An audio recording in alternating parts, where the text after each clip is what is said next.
Oh, something not quite right.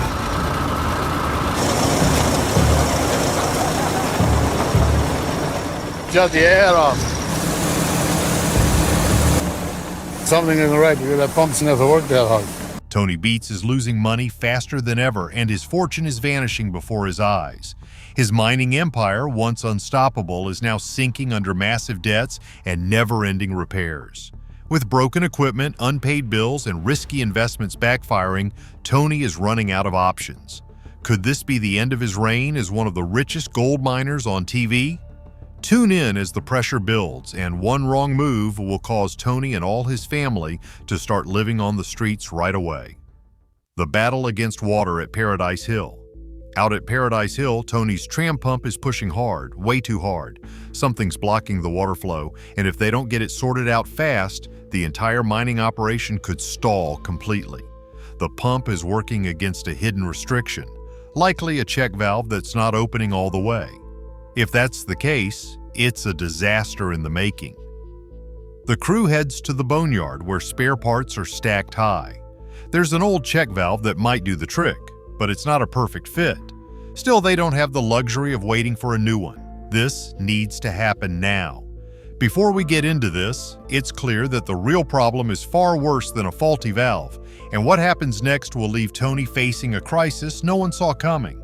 Time is money, and right now, their leader is running out of both. The team drags the replacement valve back and gets to work swapping it in, but it's not as simple as it sounds.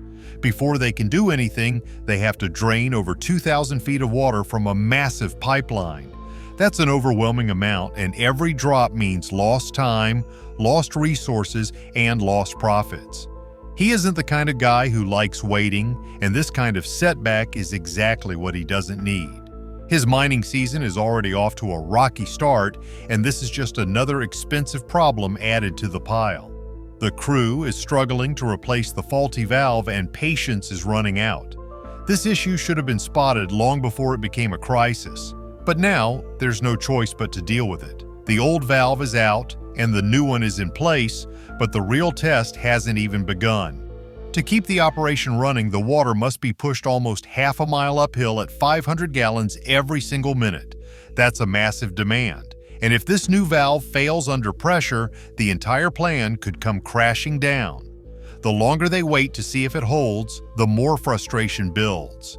Every minute lost means more money slipping through his fingers, and he knows it. This isn't just an inconvenience. It's a threat to everything he's built. Finally, the pump roars to life and water starts moving again. But there's no time for relief. The real cost of this repair isn't just in the money spent, it's in the time lost, the setbacks piling up, and the growing pressure on his shoulders.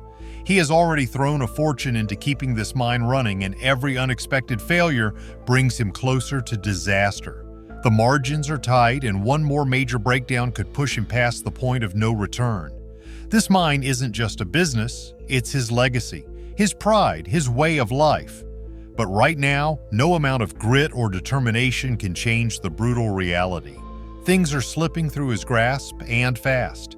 If he can't stay ahead of these constant breakdowns, what happens next? Equipment failures, rising costs, and delays are stacking up like a wall he can't break through. He has fought his way through tough seasons before, but this feels different. This isn't just a rough patch, it's a warning. The pressure is mounting, and even for someone as stubborn as Tony Beets, there's only so much he can take. If he doesn't turn things around soon, will he lose everything he's worked for? The machines are working again, but Tony's hardest struggles started long before he came to the Yukon. The hard road to success. Tony Beets wasn't born into wealth, fame, or success. He came into this world on December 15, 1959, in a small Dutch village called Beets. But from the start, his life was anything but easy. When he was just 7, his family packed up and moved to Burgord, a rural town where life revolved around hard work and survival. By the time most kids were playing with toys, he was already carrying more responsibility than most adults. When his father fell ill, it wasn't an option to sit back and wait. He took over the family farm, running things like a boss before he even hit his teenage years. But that wasn't going to be his life forever. He wanted more, so in his late teens, he made a bold move. He left the Netherlands and headed to Canada, hoping to carve out something better. Landing in Alberta, he got his hands dirty doing whatever work he could find: construction, farming, anything that paid. There was no easy way to the top, but he didn't care. He spent his days milking cows and working machinery, picking up skills that would later make him a fortune. A man like him was never going to settle for small-time work, though. He needed something bigger, something that matched his drive. That's when gold entered the picture. By 1984, he packed up again, this time heading north to the Yukon. It was here in Dawson City where he first got a taste of the mining world. He started from the bottom, operating heavy machinery and learning the ropes. But he was never just another worker. He had a sharp mind, an eye for opportunity, and the guts to take risks. It didn't take long before he stopped working for others and built something of his own. The Tamarack Mine became his kingdom, and soon everyone in the Klondike knew his name. He wasn't just another gold miner, he was the guy who made things happen. Of course, his life wasn't just about mining. Back in the Netherlands, he had known a girl named Minnie since childhood. They grew up together, but what started as a childhood friendship turned into something deeper. When she turned 20, they made it official, and Minnie became his partner in every sense of the word. She wasn't just his wife, she became the backbone of their business, keeping the books in order while he handled the mining side. They built a family together, raising 4 children: Monica, Mike, Bianca, and Kevin. But life has a way of throwing curveballs. Their 5th child, Jasmine, was taken from them far too soon. The loss was heartbreaking, but the Beets family pushed forward, carrying the weight of that pain in their own way. He wasn't one to follow the rules when it came to mining. He didn't believe in cutting corners, but he sure believed in doing things his way. One of his biggest bets was bringing back the old dredges, massive gold-extracting machines that had been sitting abandoned for decades. Most people thought he was crazy, but he had a vision. He tracked down a 75-year-old dredge, poured his money and sweat into restoring it, and made it work. It was risky, expensive, and not without setbacks, but it proved one thing: he wasn't afraid to bet big. And in this business, betting big is the only way to win. It wasn't long before the rest of the world got to see him in action. When Discovery Channel's Gold Rush aired, audiences quickly realized he wasn't like the other miners. He joined the show in season 2, and from day one, he made it clear he wasn't there to play nice. His no-nonsense attitude, sharp tongue, and sheer experience made him a standout. Whether he was giving advice, tearing into a lazy worker, or making massive deals, he became the kind of guy people either loved or feared. But one thing was for sure: he knew what he was talking about. Over the years, he didn't just mine for gold, he mentored younger miners, proving that this industry wasn't for the weak or the unprepared. Of course, living life on the edge comes with its fair share of trouble. His approach to mining didn't always sit well with authorities. At one point, he got slapped with fines for using gasoline to set a dredge pond on fire, a moment that was even aired on Gold Rush. Did he care? Not much. The reality is, if you want to strike gold, you have to push limits, and he never let rules stop him from chasing success. Some called it reckless, others called it genius. Either way, it kept him at the top of his game. And let's not forget the money. He didn't just scrape by in the mining world, he conquered it. With an estimated net worth in the tens of millions, he's proof that hard work pays off. Every penny he's earned has gone back into his operation, buying new equipment, expanding his reach, and making sure the Beets legacy doesn't fade away anytime soon. When the mining season ends, he and his family don't just disappear. They split their time between their Yukon operations and their home in Arizona. While others relax, he is always planning, always looking for the next move. Mining isn't just a job for him, it's an obsession. And if there's one thing you can bet on, it's that he's always searching for the next big score. Many miners have tried to find gold, but not all of them can handle the risks that come with it. Chasing gold, no matter the risk. Gold mining is not for the faint-hearted. It takes guts, determination, and a whole lot of luck. Over the years, the television series Gold Rush has followed some of the boldest miners, digging through dirt in despair to strike it big, or fall flat on their faces. The search for gold is never easy, and even the biggest finds come with setbacks, miscalculations, and unexpected disasters. But when they hit pay dirt, it's the kind of fortune that changes lives forever. Back in the first season, the Hoffman crew had no idea what they were doing. Armed with big dreams and barely any mining experience, they gave it a shot. They ended up with just under 15 ounces of gold, nowhere near enough to call it a success. It was barely a start, but they didn't let it stop them. They had their eyes on something bigger, and they weren't about to quit. By the second season, they moved operations to Quartz Creek, deep in the legendary Klondike. This time, things were different. The team managed to pull out about 93 ounces, finally making some real money. Meanwhile, Parker Schnabel, just a teenager at the time, was already proving he had the skills to take over his grandfather's mining business, bringing in around 34 ounces himself. Then there was Dakota Fred Hurt, who wasn't there to mess around. His crew scraped up just over 80 ounces. Season 3 was a turning point. The Hoffman crew, with the help of Dave Turin, ramped up their efforts and hit a massive score, over 800 ounces. That was more than $1 million worth of gold, an absolute game changer. Parker also stepped up his game, pulling out close to 200 ounces, while Dakota Fred's team collected just over 160. The competition was heating up and the stakes were getting higher. Season 4 brought one of the biggest shifts in gold rush history. Parker took a huge risk, leasing ground at Scribner Creek. It paid off big time. He pulled in over 1,000 ounces, more than $1.5 million in gold. Not only did he beat Todd Hoffman's best season, but he also outperformed the Hoffman's total gold count over 4 entire seasons. That's the kind of success that makes a miner a legend. The 5th season took things to a whole new level. Parker kept his winning streak alive, mining over 2,500 ounces, bringing in nearly $3 million. The Hoffmans also had a strong season, pulling in around 1,300 ounces, worth more than $1.5 million. It was clear Parker was quickly becoming the dominant force in the gold mining game.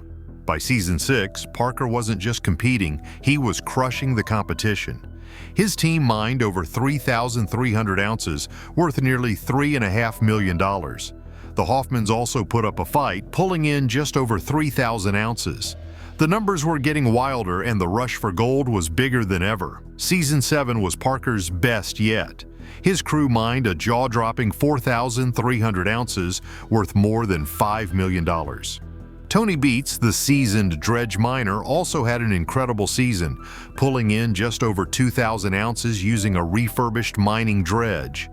The show was proving that massive gold finds weren't just possible, they were happening season after season. Then came season 8, where Parker blew everyone out of the water. His team mined an unbelievable 6,200 ounces, bringing in over $7 million. Tony Beets continued his dominance with more than 3,600 ounces, worth over $4 million. Meanwhile, the Hoffmans wrapped up their final season on the show, finishing with over 1,600 ounces before calling it quits. Season 9 was another record breaker. Parker's team went beyond expectations, mining more than 7,400 ounces, worth nearly $9 million. Rick Ness, striking out on his own for the first time, managed to pull in just over 1,100 ounces, surpassing his goal of 1,000. Tony Beets and his family mined just under 4,400 ounces, but it wasn't enough to hit their goal of 6,000. The season proved that while gold mining could be extremely rewarding, it was never easy. By season 10, Parker was on top of the world. His team pulled in over 7,200 ounces, worth more than $10 million. Even though they came up just short of their previous record, it was still an unbelievable haul. Rick Ness struggled in his new location, barely scraping by with around 500 ounces. Meanwhile, Tony Beets, forced to relocate due to permit issues, ended the season with more than 2,200 ounces. Looking at these numbers, it's easy to see why the search for gold never stops. The risks are high, the competition is brutal, and one wrong move can wipe out an entire season's work. But when it pays off big. Whether it's Parker Schnabel, Tony Beets, or a fresh-faced miner hoping to strike it rich, every season brings new surprises. The hunt for gold is never over, because as long as there's gold in the ground, someone's going to try to dig it up. Tony built his mining business from nothing, but his son Kevin had his own way of doing things, and that caused big problems. A son's fight to prove himself. Kevin Beets didn't just grow up around mining, he was thrown into it. Being the son of a legendary miner meant the expectations were sky high before he even knew what those expectations were. By the time he was just a teenager, Kevin was already running mining equipment, and before he even turned 20, he was leading entire crews at Paradise Hill. Most would think that's impressive, but to his father, that was just the bare minimum. The problem? Kevin wasn't just another worker, and he wasn't just another Beets. He had his own ideas, and that was never going to sit well with a man who believes hard work means doing things the old school way. No shortcuts, no complaints, and certainly no fancy tech getting in the way. For years, Kevin and his father clashed over how things should be done. The older man had spent decades digging up Klondike gold with nothing but brute force and sheer will, convinced that success came from pushing through problems, not rethinking them. Kevin, on the other hand, had something his father didn't: a formal education in leadership and computer science. He saw things differently. He wanted to modernize the operations, bring in efficiency, and cut out the waste. But to the man who built an empire with his bare hands, that all sounded like a bunch of unnecessary changes from someone who hadn't broken their back in the dirt long enough to understand how real miners get things done. Then came the breaking point. Kevin walked away, just like that. He decided to take time off from the family business, leaving the operation to run without him. And the man in charge? Well, let's just say he didn't take it lightly. In his world, you don't just take a break, you commit, no matter how tough it gets. That's the price of being in the game. Kevin's absence didn't just mess with the mining operation, it was a blow to everything his father had expected of him. If he wasn't ready to bleed for it, what was he even doing? But Kevin wasn't done with mining, he just wanted to do it his way. With his savings, he launched his own mining operation, ready to prove he didn't need his father's shadow looming over him, but things went south fast. Equipment broke down, costs skyrocketed, and before long, he found himself facing one of the biggest realities of the business. Mining isn't just about skill, it's about survival. And without deep pockets, survival gets ugly fast. When his machinery stopped working, Kevin had a choice: swallow his pride and ask his father for help, or figure it out himself.